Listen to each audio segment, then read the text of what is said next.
everybody, it's Bubs. How are you all? So today is, excuse me, very popular. We've been getting such lovely weather here in Northern Ireland over the past week. Definitely built up some colour, which I'm loving. Nothing all day the second I turn on my camera. Imagine if I was like, hey, shut up! Today is another girl talk / Q&A episode. How do you manage to stay so fit and healthy? I have green juice and I make smoothies because I try to incorporate more vegetables and fruit into my diet, and doing that way is the easiest, but do I eat the healthiest? No. But I have been so lazy when it comes to food, and there are certain seasons in my life where I feel like I just need to binge to feed my soul. I'll exercise, I eat whatever I want, but I'll not go too far, if that makes sense. During this lockdown, my waistline has gotten bigger, but my muscles and my arms and my legs have definitely grown. How do I deal with not having a lot of friends? Sometimes I think back to me when I was in university, where I was, I guess, more of a social butterfly and going to parties and, different cities, and you meet these people. There is a difference between acquaintances and friends. There are people that you can party with and have fun with, but it really just comes down to people sticking value during your highs and lows. I find that the older that I get, the less my friends are. The smaller the circle of my friends. Whereas when I was younger in university, I had all these friends. I don't want to use quotation marks because they were friendly. It's just they weren't deep, meaningful friendships. It really isn't about the quantity, it's about the quality. If you have one really, really good friend in your life, then count yourself lucky. Why do you think so many relationships fail these days? I honestly don't know why, but I also know a lot of relationships make it. Perhaps there are people who are idealistic and they're in love with the idea of love. Perhaps there are people who just do things for the sake of doing it and they think it's what they're supposed to do. Perhaps there are people who are in it for the wrong reasons. Maybe some people are just afraid to be alone. When it comes to love, the definition is to be selfless, to give the sacrifice. And, in the world that we live today, we're too selfish to actually want to do those things. Love is hard. It requires hard work. You don't put effort to fall in love. It just happens. That's why they call it falling in love, right? There's no ever, you just fall in love. You can easily fall in and out of love. That's why they say you need to put work in a relationship. But when you leave a relationship, it's by choice. We know that relationships are hard because, as humans, we're not perfect. We all have flaws, we all have mistakes, and sometimes because we have issues, we punish other people for it. There's a million reasons why things don't work out. There are people who are alone, who are happy, and there are people who are, I guess, together, who are not happy. What is your guilty pleasure? Lately, I've been watching Jeffree Star and Shane, their series together. I think it's more of me really loving their friendship. I think it's so cute. And I love to see people support one another. So why am I even saying that's a guilty pleasure? How do you make friends when you're an introvert and quite shy? Hey, I'm an introvert too, and believe it or not, there are a ton of fellow introverts around the world as well. That's why it's great that we've got online, there's communities out there. My girlfriends would tell me about this app called Bumble, and she goes on so she can meet other girlfriends out there. There's a bunch of communities out there where you can bond over, your favorite books, or over beauty, or crafts, whatever it is. And another thing about online is if you're not comfortable meeting in person, you can just message first. Some people might feel uncomfortable sitting with someone who doesn't talk, but I have no issue with that actually. Don't feel like you always have to be outspoken or you have to be funny or a certain way. Honestly, as long as you're kind, as long as you're helpful, if you got these two things, which requires zero talent, and honestly anyone can do, you'll honestly be fine. Funniest or most embarrassing period story? I have one, but I guess it's more, I'm not gonna say who, but one time, me and a friend were just messing around and we were just kids. And this friend is a few years older than myself, and one day she decided to like sit on my face. And then I got up and I was like, what's this? I was like, what is this? And I saw blood on my fingers, and I looked at the mirror and there was blood all over my face. And I started freaking out. I legit thought this person sat on me so hard that my eyes started to bleed. And then she was like, why are you crying? It's my blood. So, it's actually not that embarrassing, but it's just more my most memorable ones. But hey, you know, who hasn't leaked over their pants and their skirt before? Who hasn't leaked into your school chair? It happens to everyone. It's life. How to handle judgmental people. I think the most important thing is to handle yourself first. People are just gonna judge. And I find that, you know, now that I'm older, you know, I remember my friends and I were actually talking about this, how when we were younger, we had this mindset where we thought, oh, you know, she loves herself. And now that I'm older, I'm like, yes, you know, good on her. She loves herself. And self-love and self-conceit are two different things. And what I've discovered was when I was younger, you know, I was very judgmental. I did really horrible things. And I know for sure when I said those judgmental things, it came out of a place of insecurity. You know, where either I thought I was better than them, and whenever I sort of like stumped on them a little bit, I felt better about myself. So it was always about ego. So essentially, you know, when people are judging others, it really just comes out of a place of fear. We should build people, we shouldn't put them down. And some people, like, they just talk for the sake of talking, and you eat your words. Essentially, it leaves your mouth, it goes back in your ears, and you swallow it. And you know, I just cannot imagine how these people like look at themselves. Negativity rubs on other people as well. So it's very simple, like if you don't have anything nice to say, don't say anything at all. How do you know you're making the right decision? You don't know. No one can tell the future. I think as humans we can try our best, but you also realize just how little in control you are over life and the situations. You can just kind of do your thing.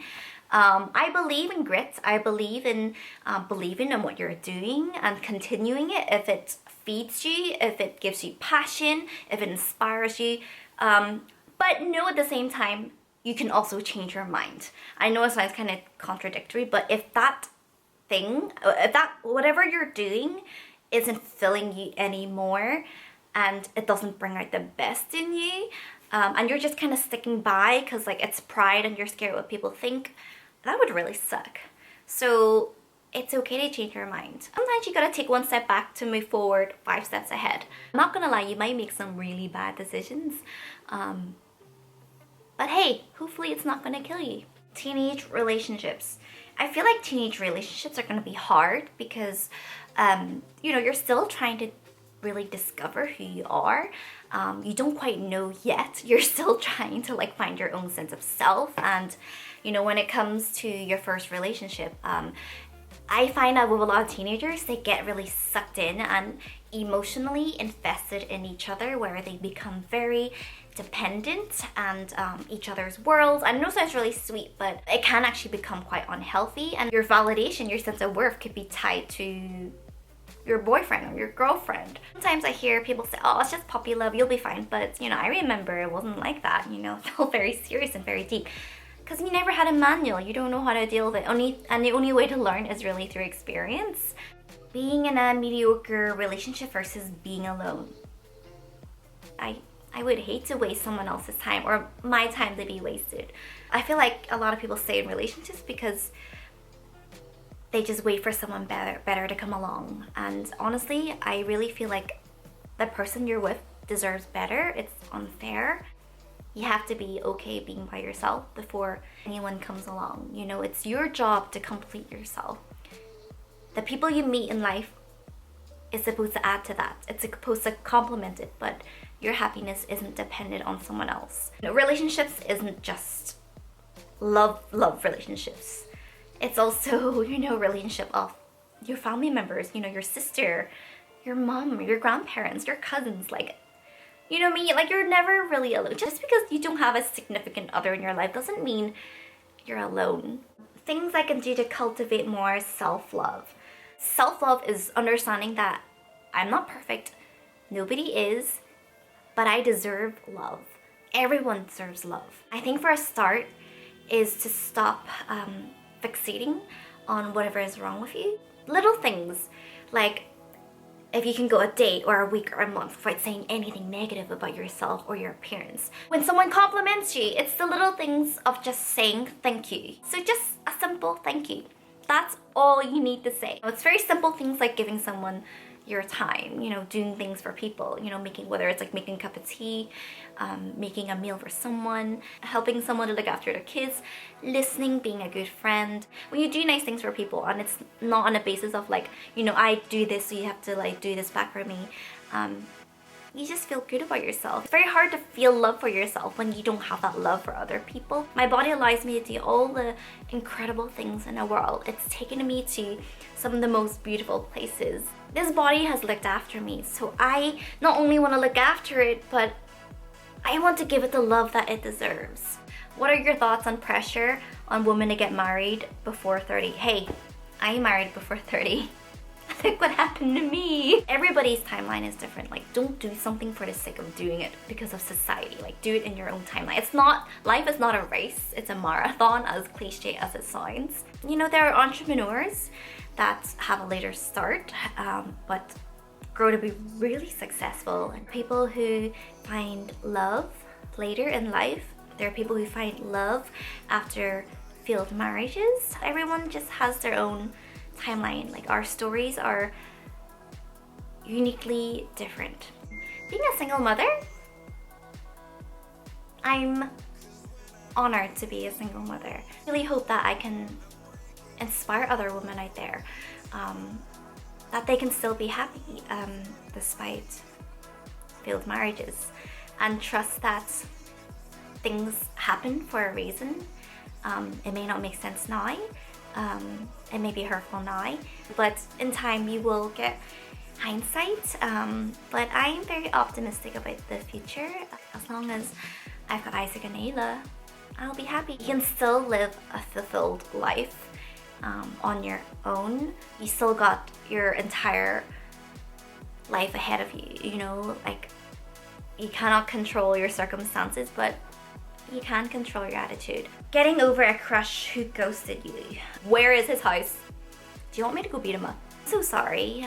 Obviously, it sucks to be ghosted. Maybe this person doesn't get you or appreciate you, but there will be other people who will see you for who you are. Just try to be kind and patient with yourself during this time. There's this guy on Instagram, his name is Matthew Hussey, and he said this term, and I think everybody should hear it. When it comes to dating, don't invest based on how much you like them. It's how much effort they make with you. If someone's not sure about you, then you're definitely not sure about them. It just means they're not the person for you. What is your ideal date? You know, honestly, I would love to go axe throwing. Finding the right guy. I think before you let anybody in, you prioritize yourself first. You need to love yourself at your full capacity so you know what you've got to offer to the world. The right guy is always going to be different for everyone. So how about you become the right person for yourself? How about instead of you finding a soulmate, you being best mates of your soul? How about having the right relationship with yourself? How about loving yourself the way you want to be loved? Learning to love yourself again after being broken. Okay, so ending off with this one. Hey, if you've been broken before, know you are strong even if you don't feel strong. Know you're not alone even when you do feel lonely. I feel like sometimes people are hard on themselves and they think, I've broken down 20, 30 times this week. But if you've broken down that many times and you've managed to like pick yourself off the floor, why not give yourself some credit? That is a victory. Kind of like Lego, you know, before perhaps I was a cube and then I broke.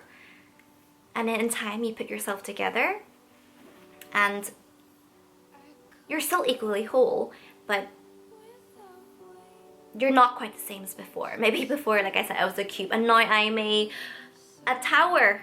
And because now I'm a tower, I'm able to see things from a different perspective. From all the hardship and knowing all the stuff you've gone through and all the lessons. You should feel more compassion for yourself. You should love yourself even more because of that. I truly do believe that when one door closes, another opens. It doesn't make sense, but I do believe that everything happens for a reason. You cannot tell the future. You don't know what's going to happen, but you cannot lose hope. You cannot lose hope in yourself. I will always, always, always be my biggest cheerleader. And I truly believe in the phase, this shall pass. You know, whatever you're going through, it's not going to be permanent. You just gotta respect time, let it do its thing. You don't have to see the finish line. I say this all the time, but you don't. You just need to take it one step at a time, one day at a time. There will be moments where you just think, will I ever be happy again? Will I ever smile? And you will. Alright guys, I'm gonna head and walk the dogs. But thank you so much for submitting your questions. I hope you guys have a wonderful day and I will talk to you soon.